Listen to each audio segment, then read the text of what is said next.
Hello, beautiful friends. I am wandering in the wilds of BC, and many of you who know me know that not too long ago I got back from 2 month stint in northern Spain, and part of that time was spent walking El Camino de Santiago, 233 kilometers. And it was such an extraordinary and transformative experience. The opportunity of wandering alone, walking alone, and just being able to be in nature and in quiet, having time to oneself, to be able to just be in the presence of all the life and teeming energy of the forest and across rolling plains, and just having that perspective and that time to be able to listen to that wisdom within oneself. And then from town to town, having the opportunity to connect with these unbelievable fellow soul seekers. And I felt like in that time, like any of you who are my close friends, there are people. There are people because they're committed to growth and evolution and wanting to know more about themselves and to connect more in nature and to find that balance between time with self and time in kindred community. And so the entire time I was walking there, and for those of you that are following the blog and, getting the stories, the entire time I was there, I was thinking, why is the way of El Camino de Santiago in a place? Why do we have to travel there? Because really what I experienced was not dissimilar to what you're looking at right here in the wilds of, in this particular spot, Campbell Valley. And what I discovered is that the way is not a place. It's not a physical place. It's a space within yourself, a sacred space of growth and connection, and that can happen anywhere. And so one of the goals that I had in coming back and being able to fulfill what I called my non-negotiables, learned that from a great friend in Spain. I call them divine disciplines. Part of that was the commitment to continue walking.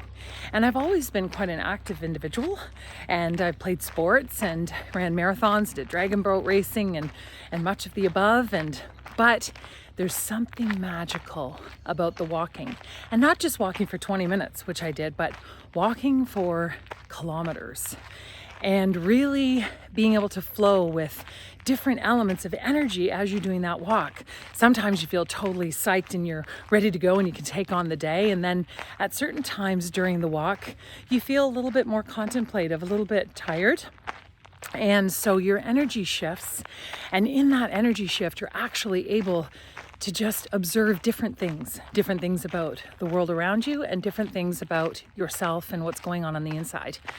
And so many gems I gleaned, little inspirations, signs that came. It was so concentrated. I was so involved in being the observer that I was truly able to listen and hear and watch, and not just what was around me, but also what the voice within me and what that wisdom within me was saying about my personal relationships, about my life, about, my past and what I had been through, and also where my business could grow to and how I wanted to contribute and to serve in the world. And so all this to tell you that I'm launching something called the Surrender Adventure Treks. Eventually it'll be treks and trips, because a trek is the walk, but maybe we build a community that wants to go out in the world and be able to go and find different places to be able to wander. But for now, it's here in British Columbia, and I'm going to pick different spots every couple of weeks, and we are going to wander solo. And then we are going to connect with kindred community, and we're going to do a little mini workshop in the wild, as I'm calling them.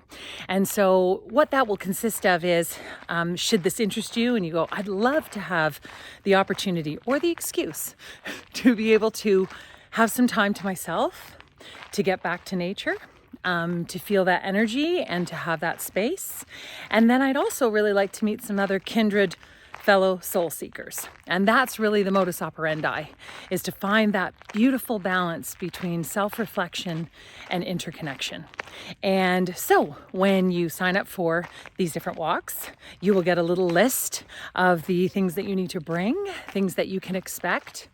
You're going to need a backpack. You're going to need to have some understanding or a joy of being in solitude, in quiet, and also, wanting to be in relationship and connection and discussion with others. And so you get this little list of what to expect and what you should bring on the journey, and then what's provided. And so during our time together, we'll meet in a spot like this. This is going to be our first one in Campbell Valley, and we'll meet. And then we will have a little meditation and connection and a little meet and greet and get to know one another just a little bit. And then you will have the license to wander in this place. And it's spectacular. Look at this, these trees, right? So great. So you're going to have a chance to wander, and we're actually going to stagger start the walking. So everybody kind of with 10 minutes, and then the next person starts and wander solo. And then we're going to have a spot to meet at. You'll have your little map so you won't get lost. And then we'll meet at our spot. And then we're kind of going to switch it up a little bit. But the mini workshop in the wild is going to consist of things like we'll do about a 15 to 20 minute Qigong. I found, for those of you that have been following the journey, I injured my back 2 days before I left on El Camino. And so a big part of my experience was moving in Qigong and meditation to heal, and healing as I walked and healing as I moved. And so we'll do a little bit of Qigong, and then you'll have a handout, and you'll have some time to just contemplate what you experienced on the way, and just to have that quiet time to reflect. And then we'll have an opportunity to share as a group and set some intentions. There's some other little fun bits in there that'll be surprises, but if this speaks to you, then I'd love you to join us. We're not going to have very many in the group. We're going to cap it, and we'll see what kind of response we get, and we might do different types of treks. So we might do just walk, we might do a bit more of aggressive hikes. Depending on the interest that we get, we might end up actually splitting off into different categories and picking different trails throughout BC. But really, the whole point of this is, and the tagline for these surrender adventures, for soulful seekers, is you set the course and then you surrender to the adventure.